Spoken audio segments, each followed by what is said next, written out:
Welcome to the Combustion of Hydrocarbons podcast. Our learning target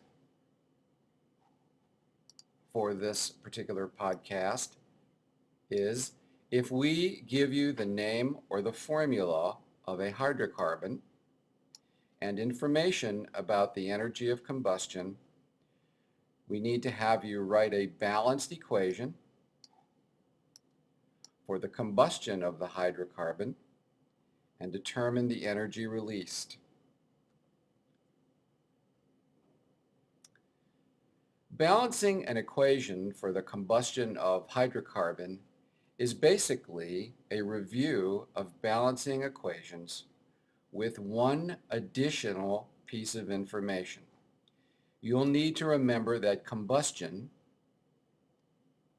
which we sometimes call burning, means that the hydrocarbon combines with oxygen in the air, O2. This will be on the left side of your equation.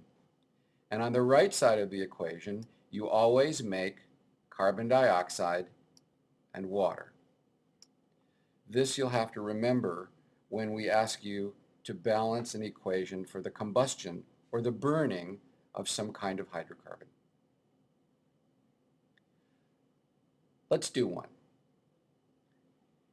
If you want to write a balanced equation for the combustion of butane, you'd start by writing the formula for butane, C4H6. And what you're remembering new in this podcast is when you combust something or burn something, that means that this hydrocarbon combines with oxygen, and you'll always make carbon dioxide and water. Let's go about balancing this equation, and you may recall from earlier in the year that when you combine a hydrocarbon with oxygen, one trick that you can follow is this.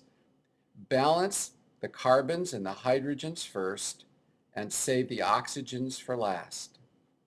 So following that, I noticed that I have 4 carbons over here, so I'm going to put a 4 on this line to balance my carbons. I have 6 hydrogens over here, and if I want 6 on the right, I would have to put a 3 on this line. Now let's balance our oxygens. If we count the oxygens here, 4 times 2 is 8. We have a total of 8 oxygens over here, and we have a total of 3 here. That makes a total of 11 oxygens. If we want 11 oxygens on the left-hand side, we could temporarily put 11 over 2 on this line,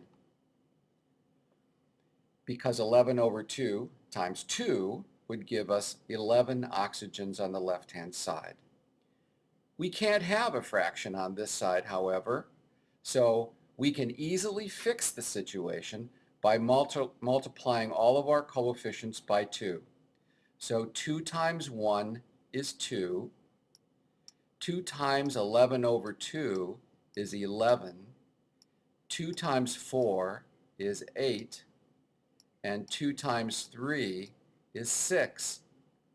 So our balanced equation would look like this, with 2 butanes plus 11 oxygens yielding 8 carbon dioxides and 6 waters. Let's try that again with some numbers that are a little bit bigger. Again, let's balance our carbons and hydrogens first. We have 15 carbons here, so let's put 15 carbons on our right. We have 32 hydrogens here. We want 32 here, so we'll put 16 on the line because 16 times 2 is 32. That will give us here, 15 times 2 is 30 oxygens in our carbon dioxide and 16 oxygens in our water. That gives us a total of 46. Because this is an even number, it's easy for us to put a 23 over here, and everything should work out fine. Let's double check though. 15 carbons, 32 hydrogens, 16 times 2 is 32 hydrogens here. We have 46 hydrogens here, or other oxygens here. We have 30 here and 16 here, giving us 46 total. We have a balanced equation. So far, we've accomplished the first part of our learning target. That is, if we give you the name or formula of a hydrocarbon, you should be able to write a balanced equation for its combustion. We want to now take a look at the second part of the learning target, which involves adding energy. Now, you will be given information similar to this chart whenever you do a problem. You'll notice here in this chart we have several hydrocarbons listed. There are many more that we could put here, but won't for reasons of space. You'll notice that we have a heat of combustion in this column, and what you want to focus on in this column is that this column deals in kilojoules per gram of this particular hydrocarbon. In this column here, we have the heat of combustion per mole. We'll refer back to this chart as we work some questions that follow. So let's combine everything together into the kinds of problems that you will see. It says write a balanced equation for the combustion of ethane.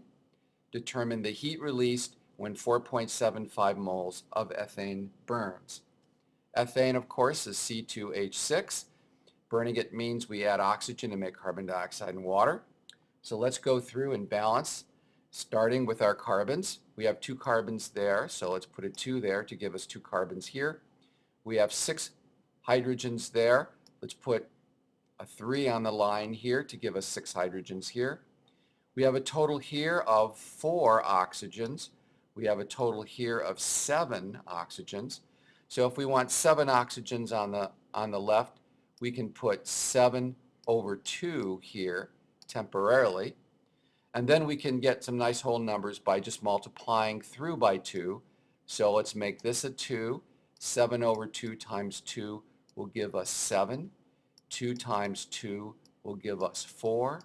2 times 3 will give us 6.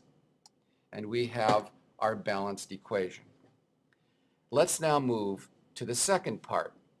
It says here, determine the heat released when 4.75 moles of ethane burns. So let's use dimensional analysis to work through this. We're writing down 4.75 moles of C2H6. And now I know that I have to put moles of C2H6 on the bottom so that this unit cancels with this unit. Let's go back to the previous slide and let's find ethane. Here's ethane.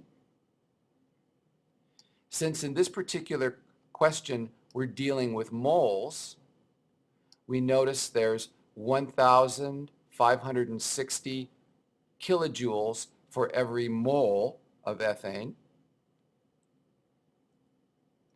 So that's where this term comes from. And of course, we put moles on the bottom and kilojoules on the top because we want our units to cancel. When you multiply this out, notice that you're left with units only of kilojoules, not kilojoules per mole, but kilojoules because the mole term cancels out. And when you multiply this together, you get this number on your calculator. But let's check sig figs. 4.75 has 3, 1560 has 3, and 7410 has 3 sig figs. So we now have our answer. When you burn 4.75 moles of ethane, you produce 7,410 kilojoules. Let's do one more example. Write a balanced equation showing the burning of propane and determine the heat released when 16.2 grams of propane burns. So let's balance. We have 3 carbons here. Let's put a 3 on the line to balance our carbons. We have 8 hydrogens over here. Let's put 4 on the line to balance that. Let's see, 3 times 2, we have 6 oxygens in our carbon dioxide. We have 4 oxygens here in our water. That gives a total of 10 oxygens. Well, that means I can just put a 5 on the line and I should have a nice balanced equation. To do the second part, we have 16.2 grams of propane to burn. So again, I'm going to start by writing 6.2 grams of propane here. And I'm going to put grams of propane on the bottom because I want that unit to cancel. If I go back to my chart and I find propane, here's propane. And this particular question deals with grams, so I'm going to focus on this column. And I notice that there are 50 kilojoules of heat released every time I burn 1 gram of propane. So this 50 here comes from that chart. I'm left with units of kilojoules, and when I multiply this together I get 810. Let's check sig figs. We have 3 sig figs here, 3 sig figs here. If we want 3 sig figs in our answer, we have to make sure that we put this decimal point here to give us 3 sig figs. 810 without the decimal point would have only 2 significant figures.